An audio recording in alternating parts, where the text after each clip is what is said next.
So the book actually didn't start off being a book. It really just started off in me trying to understand what happened. Mm. I was going through divorce and trying to figure out how that could happen. Like, how do you meet someone, date them, get engaged, Yeah. and live with them, and marry them, have a child, and all of a sudden find out that you're really not making each other happy being together. And I was just reflecting and trying to understand what transpired in our relationship.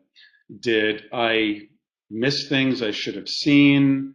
Did I ignore things I should have done something about? Did I change? Did she change? Um, what really was it that I was looking for that I wasn't getting, or that I was getting that I didn't want? And I just started taking notes, usually over a scotch and a cigar, just trying to reflect and try to learn and really come to an understanding on this.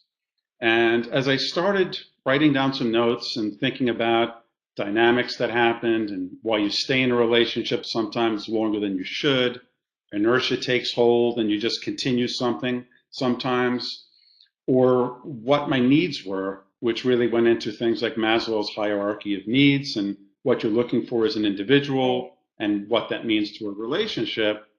I just started creating like a table of contents, and it looked like something that could help my daughter hopefully avoid a similar situation and help others avoid a similar situation. And as I started talking to people about it, they were really receptive. They liked talking about it. They liked the very practical, simple approach I was using. And all of a sudden, I had the basics, the beginning of a book, and just continued from there. So it's really interesting because as I talk to people, younger and older, male or female, married or single, I started finding that there were a lot of similarities with respect to how they looked at relationships, but there also were a lot of differences. And if you're single and not dating, or if you just broke up, you're going to look at things differently than if you might be in a marriage of 10 or 20 Right. years, and maybe you're going through some bumps, or maybe you're engaged and you're trying to really figure out whether it's right for you. Maybe you're having some last minute hesitation and jitters, or whether you're just casually dating and learning. And I tried to make it a book that could apply to everyone. And sometimes it's difficult because when you generalize, you may miss a particular target. Right. But I found out that if I looked at it in two different ways, the first was, what are the dynamics of relationships? What are the things we go through when we first fall in love, when we first start dating, and why we may stay in a relationship too long or get out of it too soon?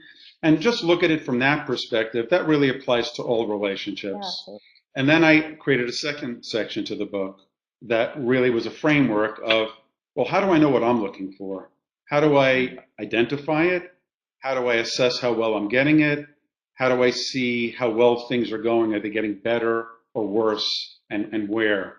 So based on that, it really depends on where someone is in a relationship, and where they are is really how they can end up using the book. Hmm. And if things are great, they'll look at it differently from if things aren't so great.